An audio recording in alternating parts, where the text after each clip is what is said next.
एक बार की बात है। माधोपुर नाम के एक गांव में बंसी नाम का एक सेठ रहा करता था। बंसी सेठ के पास गांव की आधी से ज्यादा जमीन थी। उसके 2 बच्चे और उसकी पत्नी लाजो साथ रहा करती थी। दोनों ही बच्चे शहर में पढ़ाई करने के लिए जाते थे। बंसी बहुत ही कंजूस आदमी था। एक दिन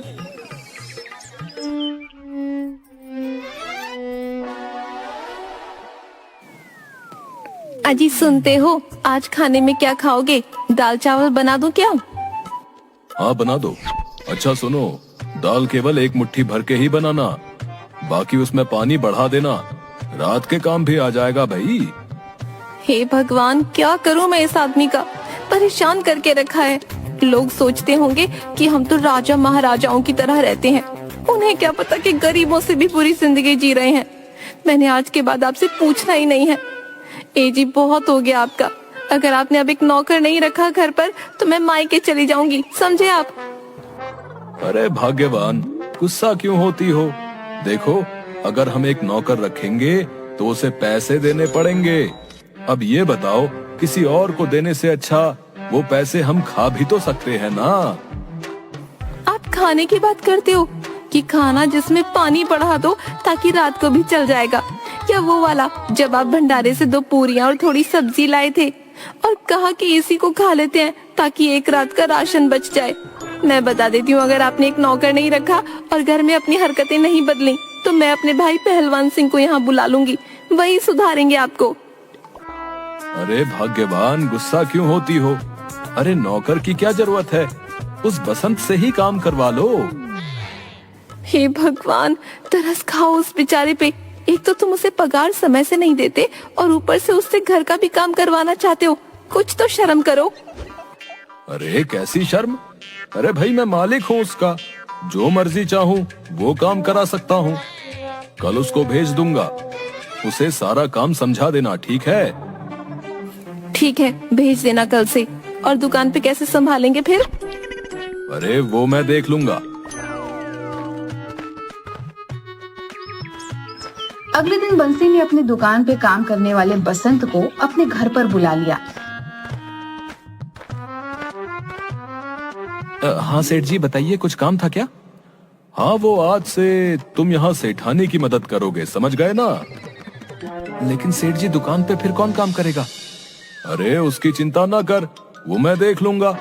तुझे तो पता ही है कि दुकान में ज्यादा काम कहाँ होता है। आधे से ज्यादा तो तू खाली ही रहता है। तो मैंने सोचा कि वहाँ से अच्छा तू क्यों ना यहाँ घर पे काम कर ले, और जब काम हो जाए तो दुकान पे आ जाया करियो। क्यों, गलत कह रहा हूँ क्या? रहने दे खुसट, मुझे पता है तू मुझसे ही सारा काम कराने वाला है। हे भगवान, अब मेरा क्या होगा?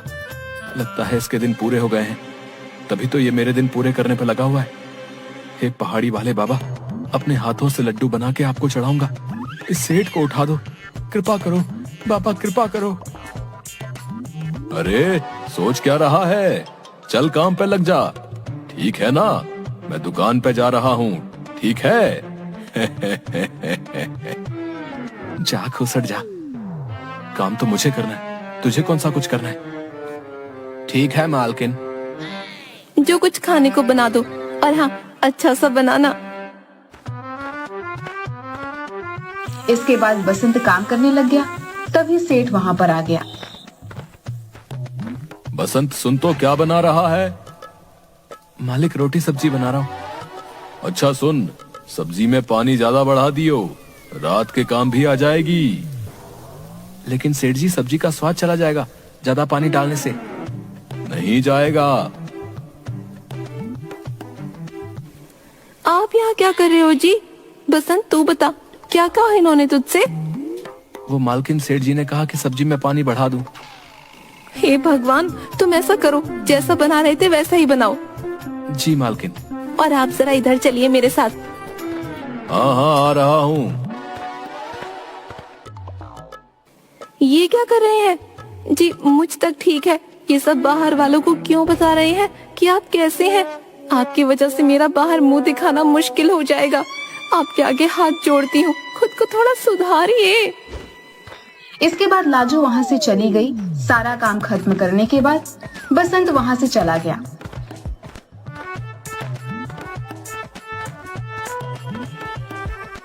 घर पहुंचकर बसंत ने सारी बात अपनी बीवी को बता दी। ये क्या कह रहे हो जी? वो लोग कैसे रहते हैं? घर पर उनसे अच्छी जिंदगी तो हमारी है। हाँ, और वो तो सेठ रात का खाना बचाने तक को कह रहा था ताकि सुबह का भी राशन बच जाए। न जाने कहाँ जाएगा इतना पैसा लेकर। बड़े बड़े लोगों की बड़ी बड़ी बातें क्यों जी? अगले दिन सेठ बाहर घूमने के लिए जाता है। रास्ते में उसे फल वाला दिखा। और फल वाले भैया, बोलिए सेठ जी, ये संतरे कैसे दिए? सेठ जी 40 रुपए किलो हैं। इतने महंगे?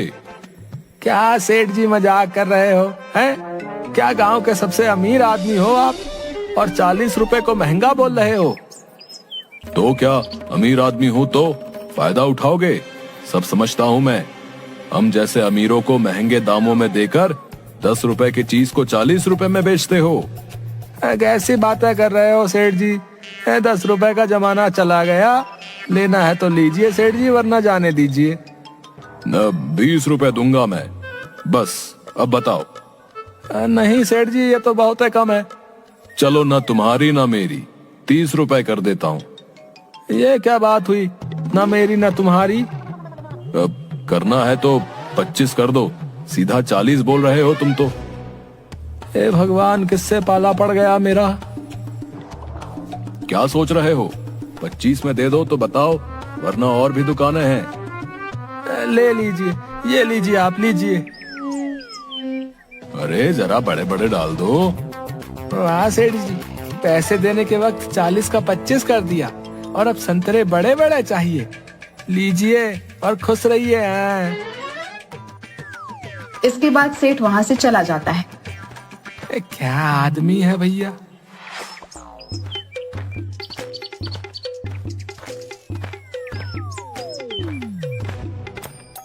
क्या हुआ काका? अरे कुछ नहीं बेटा, वो सेठ है ना बंसी। हाँ, वही आज फल लेने आया था।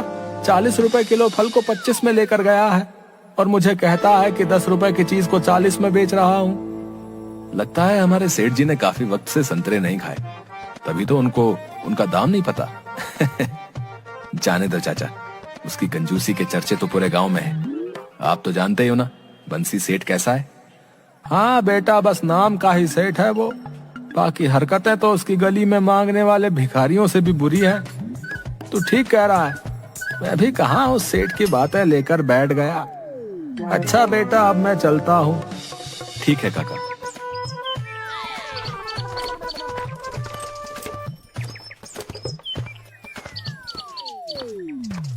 अरे वो देख, गबरू आ रहा है। रुक, उसका पोपट बनाते हैं, मजा आएगा। रुक जरा, अभी आवाज देता हूँ। अरे अरे यार गबरू, हम सब तेरा कब से इंतजार कर रहे हैं यार, और तू है कि कितनी देर से आ रहा है। हाँ दोस्तों, क्या हाल है? हाल तो ठीक है।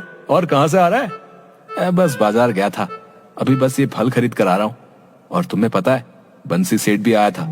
40 रुपए किलो संतरे को 25 रुपए में ले गया। क्या होगा भाई उस आदमी का। यह तो नहीं सही गया भाई है?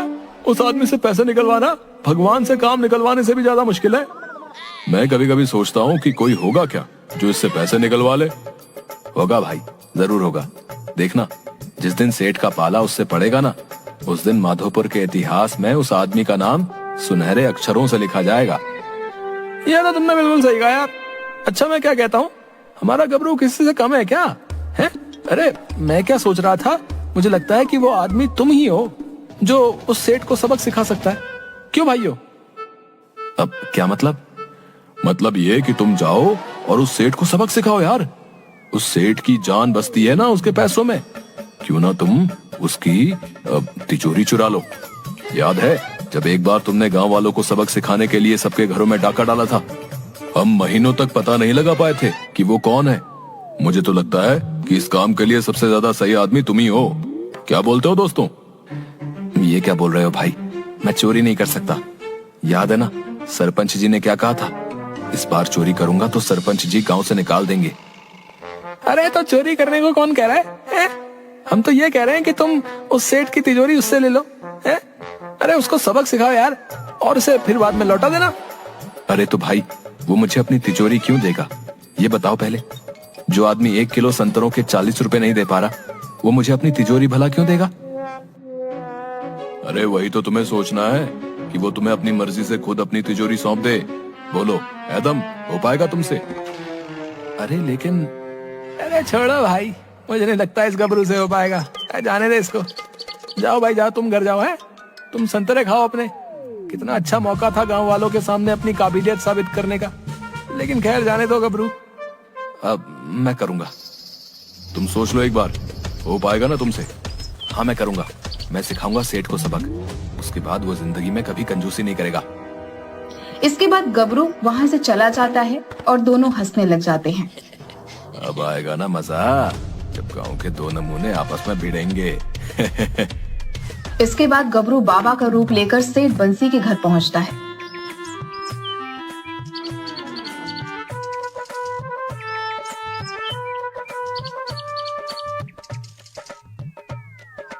बम बम भोले, यहाँ कुछ तो अनुचित है। यहाँ के मुखिया को खतरा है। बम बम बोले। क्या खतरा? जरा देखना तो कौन है बाहर। अरे कोई बाबा है, रुको देखती हूँ। चलो देखते हैं कौन है।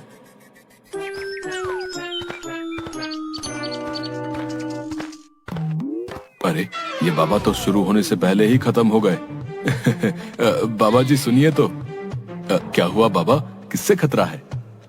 हाँ, इस घर के मुखिया का जल्द ही सारा धन चोरी हो जाएगा। तुम्हारे धन में लोगों की बुरी नजर लग गई है। 40 का संतरा 25 का लाए हो ना, वही बचाया धन सब लेने आ रहे हैं। बम बम भोले। इन्हें कैसे पता कि मैं 40 का संतरा 25 में लाया हूँ? अब तो भोलेनाथ ही बचा सकते हैं इस घर को। बम बम भोले। रुकिए बाबा जी, मैं इस घर का मुखिया हूँ। आपने कहा मेरा धन चोरी हो जाएगा? हाँ, आज से 4 दिन बाद तेरे घर में कुछ चोर चोरी करने आएंगे। वो तो केवल शुरुआत है, उसके बाद पूरे समाज को तेरे छुपाए धन के बारे में पता चल जाएगा। अब मैं चला, मेरा कर्तव्य था तुझे बताना। बम बम भोले।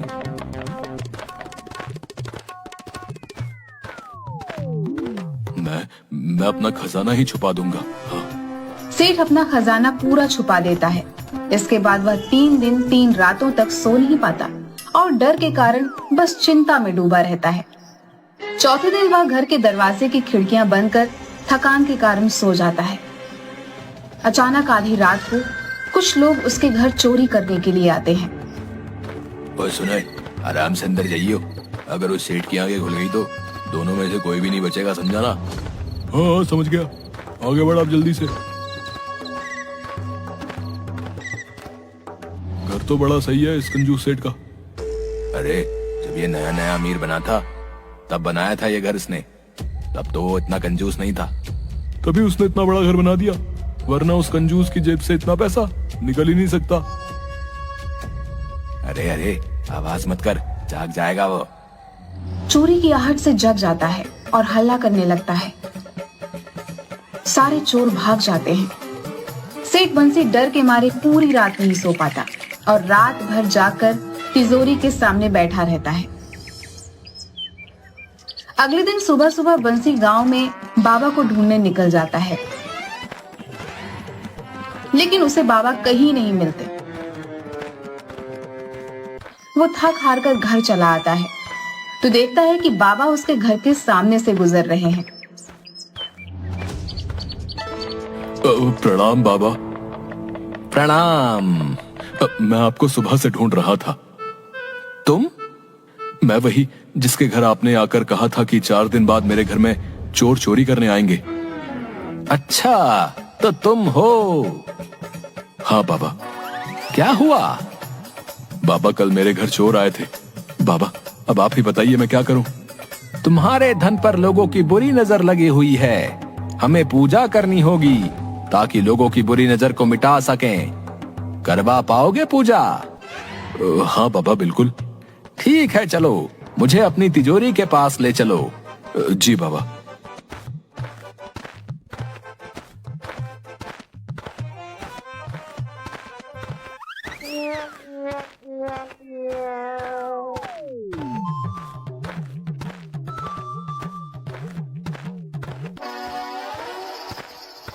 बाबा, मेरा सारा धन यही रहता है।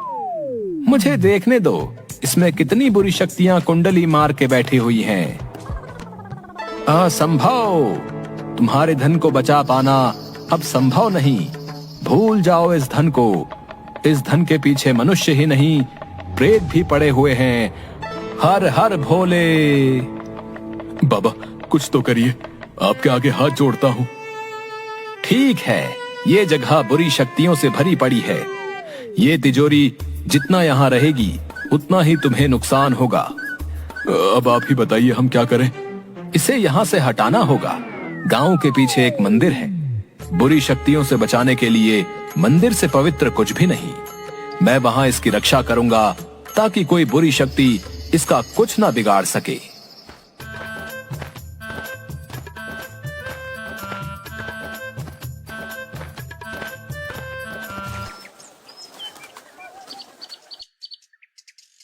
ये काम कब तक हो जाएगा?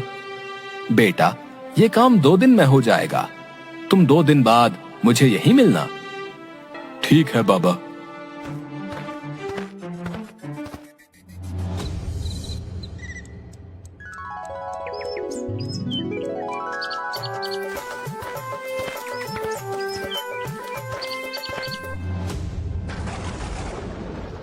भगवान, मैं तो लुट गया। मेरा सारा धन चोरी हो गया।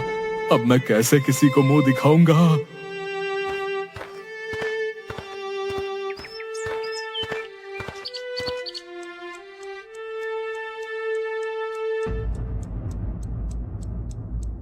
कुछ खा लीजिए। नहीं, मेरा मन नहीं है। तुम जाओ, तुम जाके सो जाओ। हे भगवान, मुझसे उनकी ये हालत नहीं देखी जाती। कृपया कर आप ही इनको ठीक कर दीजिए भगवान जी।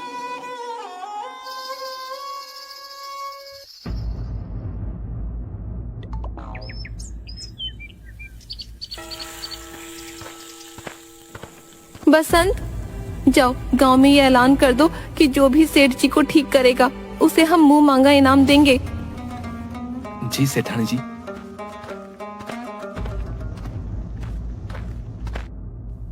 इसके बाद बसंत ने पूरे गांव में यह बात सबको बता दी, लेकिन कोई भी सेठ को ठीक नहीं कर पाता। आखिर में गबरू सेठ के घर पर आ जाता है।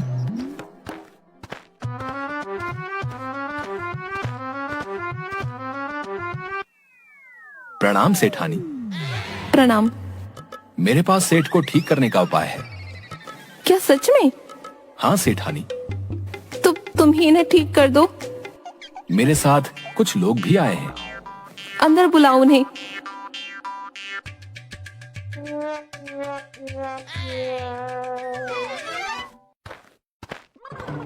सेठ को ठीक करने की दवा। अब मैं जाऊं उनके पास? हाँ, जाओ।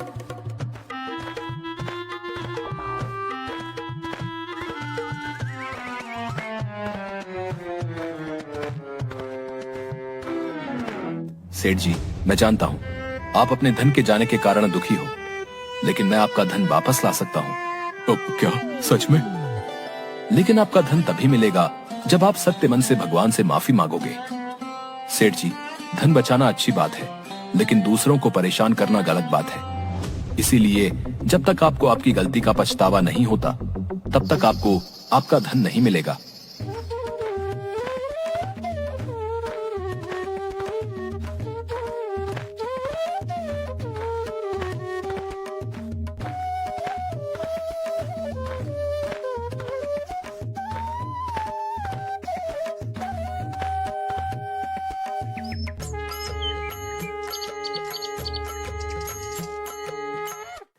हे प्रभु, मैं अपनी कंजूसी की वजह से हमेशा अपनी पत्नी को शर्मिंदा करता था। लोगों को कम दाम देकर सामान खरीदता था, लेकिन जब आज मेरा धन खोया तो तब मुझे समझ आया कि बाकियों को कैसा लगता होगा। मैं आपसे अपनी हर गलती की माफी मांगता हूँ। चमत्कार हो गया सेठ जी। लगता है भोलेनाथ ने आपकी सुन ली। ये देखिए, ये संदूक यहाँ अचानक से आ गया। देखिए जरा इसमें क्या है। हे प्रभु, तेरा बहुत बहुत धन्यवाद। मेरा धन वापस आ गया। तुम्हारा बहुत बहुत धन्यवाद। तुम्हारी वजह से मेरा धन वापस आ गया। देखिए सेठ जी, जैसे आया वैसे ही चला भी जाएगा, अगर आपने अपनी कंजूसी नहीं छोड़ी तो। आज के बाद मैं कंजूसी कभी नहीं करूंगा, कसम से। आप ठीक हो गए? देखो, मेरा सारा धन वापस आ गया। मांगो, क्या चाहिए तुम्हें? गबरू, बताओ तुम्हें क्या चाहिए? अब यहाँ कोई काम मिल जाता तो बड़ी कृपा हो जाती। आज से तुम हमारे धन का हिसाब किताब रखोगे और उसकी पूरी सूचना रखोगे। जी धन्यवाद मालकिन। अजी सुनिए, अब आपकी कंजूसी की आदत भी ठीक हो गई है और अब आपकी तबीयत भी ठीक हो गई है। क्यों ना 11 पंडितों को भोजन करा दें? अरे भाग्यवान, 11 पंडितों को खाना खिला के क्या फायदा? मैं तो ठीक हो चुका हूँ ना अब। अगर ठीक नहीं हुआ होता और तब तुम खिलाती तो समझता कि तुम मेरे ठीक होने की मन्नत मांग के उन्हें खाना खिला रही हो। हे भगवान, क्या करूं इस आदमी का? मुझे लगा कि आप सुधर गए, लेकिन आपका हाल तो कुत्ते की पूंछ से भी गया गुजरा है। आज रहो भूखा, नहीं मिलेगा खाना तुम्हें। नहीं।